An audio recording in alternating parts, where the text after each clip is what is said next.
En cas de décès, sachez que le capital sur votre contrat d'assurance vie peut être versé à la personne que vous aurez choisie. Vous conservez ainsi l'ensemble des droits sur votre argent. Suivant l'âge auquel vous investissez votre capital, différentes exonérations peuvent alors s'appliquer sur vos droits de succession. Alors pour savoir comment utiliser l'assurance vie pour une succession, regardez notre reportage. En cas de décès, le capital de votre assurance vie sera versé au bénéficiaire que vous aurez choisi. Un moyen qui vous permet idéalement de garder tous les droits sur votre argent, de le placer et le léguer sans rédiger le testament préalable. Comment ça marche ? Vous devez dans un premier temps désigner le bénéficiaire de cette assurance vie. Vous pouvez le nommer comme tel dans le contrat, toutefois une clause du contrat peut désigner automatiquement comme bénéficiaires les héritiers de l'assuré ou d'un bénéficiaire prédécédé.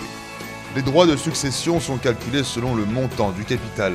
Si vous investissez un capital avant vos 70 ans, les bénéficiaires seront alors exonérés à hauteur de 152 500 € chacun, tout contrat confondu.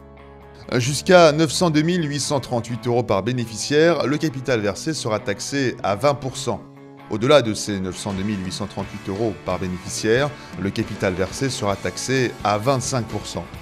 Si vous investissez un capital après vos 70 ans, vous serez exonéré à hauteur de 30 500 € de primes versées ainsi que sur les intérêts accumulés. Au-delà de ce plafond, la taxation se fera sur le barème des droits de succession.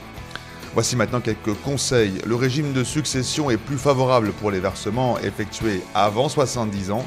Plus les bénéficiaires désignés sont nombreux, moins l'imposition sur la succession risque d'être élevée. Les contrats souscrits avant le 20 novembre 1991, dont les primes sont versées avant le 13 octobre 1998, bénéficient d'une exonération complète.